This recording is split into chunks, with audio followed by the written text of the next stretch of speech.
Every morning, millions of people flow through city transit systems. This endless stream of commuters moves as a massive wave, filtering through concrete bottlenecks. Personal space vanishes the moment those heavy train doors slide shut. You are instantly compressed shoulder to shoulder with strangers, breathing the exact same recycled air. Once the train is in motion, physics takes over. A sharp turn, a sudden brake, or a single passenger shifting their weight creates a physical ripple effect that travels continuously through the entire cabin.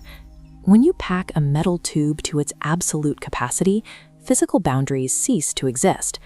Under these conditions, bumping into someone is a mathematical certainty. Human beings are not designed to be stacked like cargo. This extreme physical compression forces us to abandon our basic social boundaries, which naturally triggers deep-seated anxiety and concerns for personal safety. To mitigate those risks, transit networks implement designated zones.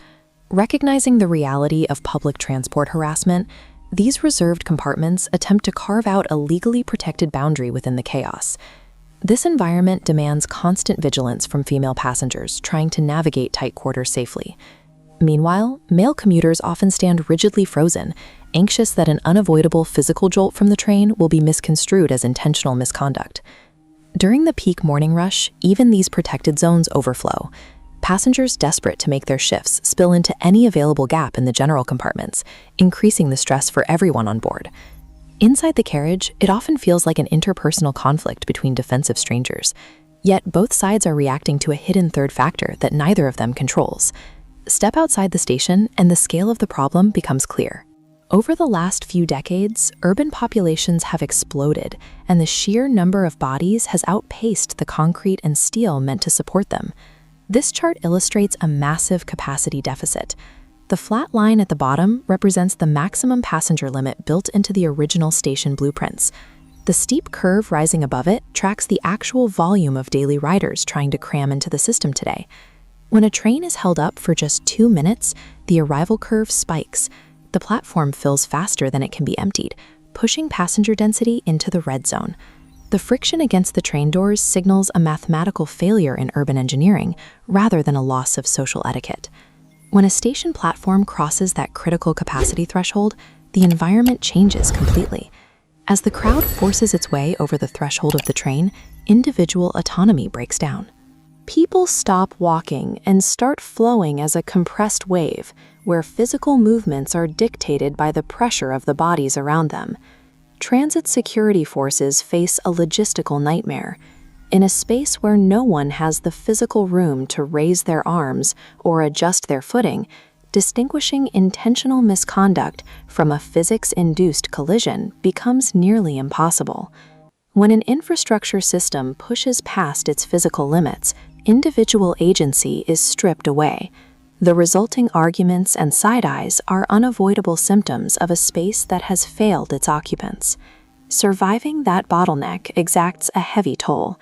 By the time commuters finally step off the platform, they are already mentally and physically drained. Relieving this pressure requires serious logistical intervention. Higher train frequencies and strictly organized boarding queues act as a pressure valve, restoring a functional baseline to the platform. Expanding tunnels and manufacturing new train cars takes years of planning and billions of dollars in funding. In the meantime, millions of residents still have to wake up tomorrow and navigate the system as it exists. Engineering will eventually balance the math, but steel and concrete cannot immediately resolve the daily friction between the people trapped inside.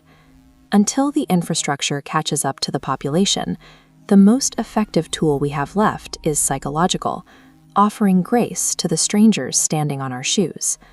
Every carriage holds a cross-section of heavy burdens. The person leaning against your shoulder might be a mother calculating grocery costs, an exhausted laborer finishing a night shift, or a student stressed about a deadline. They are experiencing the exact same physical squeeze as you.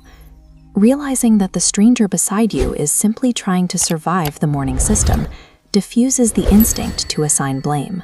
Public transit is the ultimate shared space. Acknowledging our collective struggle against an overburdened infrastructure is the only way we get to our destinations